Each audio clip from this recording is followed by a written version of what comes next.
सुना है कि राजनीति में जो युवा होते हैं वो बड़े ही तेजस्वी और ओजस्वी होते हैं, और जब ये युवा इस शब्द को पलट दिया जाए तो वो वायु बन जाता है, और वायु यदि धीमी चले तो सुगम, सरल और शीतलता देती है, लेकिन जब ये तेज रफ्तार पकड़ ले तो आंधी और तूफान का रूप ले लेती है। मध्य प्रदेश की राजनीति में भी एक ऐसा ही उभरता हुआ चेहरा है जो कि डॉक्टर नरोत्तम मिश्रा जी के सुपुत्र तो हैं ही, लेकिन सुकर्ण मिश्रा इस नाम ने अपना एक अलग मुकाम, अपनी एक अलग छाप जो है जनता पर छोड़ी है। दतिया महोत्सव हाल ही में संपन्न हुआ है, पूरी कमान उन्होंने संभाली थी। हमारे साथ खास बातचीत के लिए एमपी न्यूज पर मौजूद है। सुकर्ण जी, बहुत बहुत स्वागत है सबसे पहले तो एमपी न्यूज पर। बहुत बहुत सुकर्ण जी अपनी मुस्कान के लिए भी जाने जाते हैं, बड़े से बड़े फैसले को निडरता से अंजाम देते हैं, और अब जब दतिया महोत्सव के जरिए जनता का दिल जीता है तो कैसा कुछ वो अनुभव कर रहे हैं, सीधी बातचीत करते हैं। दतिया महोत्सव इतना बड़ा आगाज किया, पूरा मंच का संचालन आपने देखा, व्यवस्थाएं आपने देखी, मैनेजमेंट आपके हाथों में था, कैसा ये अनुभव रहा? बहुत ही अद्भुत जी। हमारे यहाँ दतिया एक पौराणिक शहर है, देवी देवताओं का शहर है, तो यहाँ सांस्कृतिक कार्यक्रम होते आए हैं। जी। ये मिजाज है दतिया का, माई की नगरी है, माई की कृपा रही, और जो समिति थी उसने आयोजन को पूरी तरह से अपने इर्द गिर्द आने वाले मेहमानों से लेके, न्यायाधीशों से लेके, पत्रकार बंधुओं से लेके सभी ने मिलजुल के एक प्रयास किया, और साथ ही साथ पुलिस की भूमिका बहुत अहम रही। क्योंकि हमारे यहाँ उसी दौरान दौज का मेला लगता है, जहाँ लगभग 17 से लेकर 18 लाख लोग दर्शन करने आते हैं देवी मैया रतनगढ़ पे। उसके बावजूद, पूरी रात जगने के बावजूद, वो प्रशासन भी लगा रहा। युवा लड़कों ने जो अनुशासन दिखाया है इस कार्यक्रम में, वो अपने आप में अतुलनीय है। नहीं तो आप देखोगे अमूमन ऐसे कार्यक्रमों में कहीं स्टैंड टूट जाता है, कभी कुर्सियां फूट जाती हैं, लेकिन दतिया की अनुशासन की मैं प्रशंसा करना चाहूँगा। बिल्कुल ठीक बात है। हम आपको ये भी बता दें कि जो दतिया महोत्सव हुआ ये पूरी तरह से संस्कारित महोत्सव था, और ऐसा शायद पहली बार हुआ है। आपने मंच से ही कहा था कि पुलिस का कोई बैरिकेड जो है वो क्षतिग्रस्त नहीं हुआ। बिल्कुल। तो आमतौर पर ऐसे बड़े बड़े आयोजनों में पुलिस के बैरिकेड्स तोड़ दिए जाते हैं। मुझे ऐसा लगता है कि अगर कोई अच्छा काम कर रहा है तो हमें उसे प्रोत्साहन देना चाहिए। बिल्कुल ठीक है। और ये महोत्सव विगत वर्षों से होता आया है, उसके बाद युवा अपना संयम रखते हैं। जैसा हमारे शिवलिंग निर्माण के कार्यक्रम जो रुद्री बनी थी घर घर में, वहां भी मैंने कहा कि युवा लड़का उस भाव से उस घर में जाए जिस भाव से वो माँ इंतजार कर रही है कि बेटा आया है रुद्री लेने, बहन इंतजार कर रही है कि उसका भाई आया है रुद्री लेने। उसकी पूजा तब संपन्न मानी जाएगी जब वो रुद्री विसर्जित हो जाएंगी। चलिए, बड़ी बात है, धार्मिक भी हैं, और सियासत की थोड़ी बात यहाँ पर करने की कोशिश करते हैं, क्योंकि सुकर्ण मिश्रा जी के बारे में कहा जाता है कि युवाओं की एक लंबी फौज जो है उनके पीछे कदम ताल करती है। हमने सुना है कि आने वाले कल के आप एक उभरते हुए नेता हैं, और यदि राजनीति में सक्रिय रूप से अवसर मिला, पार्टी ने दिया, तो आप पूरा मैदान संभालने के लिए तैयार हैं, पूरी तरह से पॉलिटिकली फिट हैं? सबसे पहले तो ये कहूँगा, मेरे पीछे कोई भी नहीं चल रहा है। मेरे साथ चलते हैं, मेरे सब सहभागी हैं।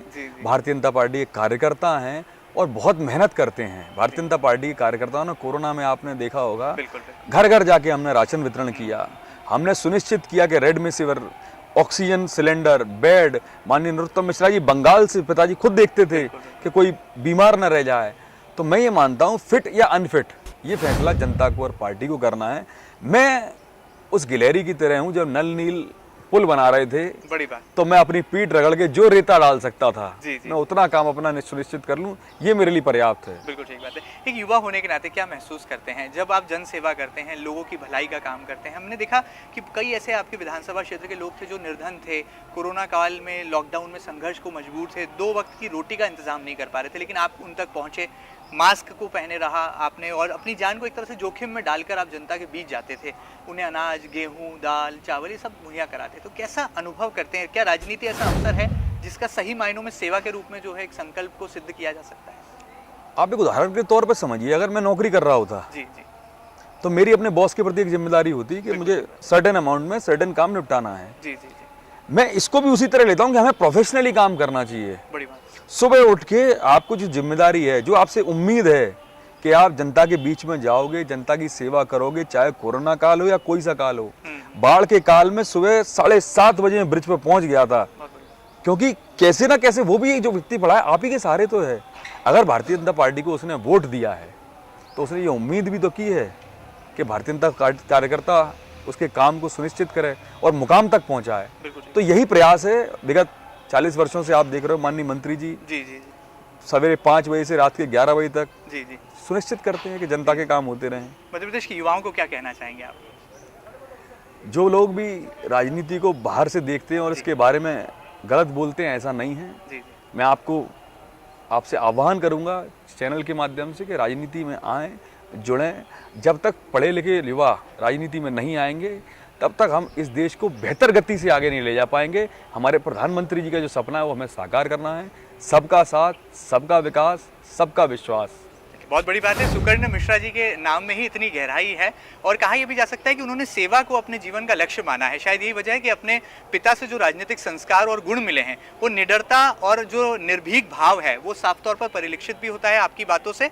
और एक सेवा का जो जज्बा है वो साफ तौर पर देखा जा सकता है सुकर्ण मिश्रा जी के कामों के जरिए। बहरहाल उम्मीद है कि यदि राजनीति में ऐसे युवा आएंगे तो राजनीति की परिभाषा भी पवित्र होगी और शुचिता की जो बात भारतीय जनता पार्टी करती है, मुझे लगता है वो सही मायनों में आत्मसात हो पाएगी। आज हमने आपकी मुलाकात कराई सुकर्ण मिश्रा जी से। उम्मीद है कि दतिया महोत्सव का आगाज होने के बाद ऐसे महोत्सव का सिलसिला पूरे प्रदेश भर में जारी रहने वाला है। बिल्कुल, पूरी तरह से। एमपी न्यूज के इस खास सेगमेंट में इतना ही। खास कार्यक्रम आपको कैसा लगा मैं जरूर बताइएगा और ताजा तरीन खबरों के लिए लगातार बने रहिएगा आपके अपने न्यूज चैनल एमपी न्यूज के साथ। फिलहाल दीजिए इजाजत, नमस्कार।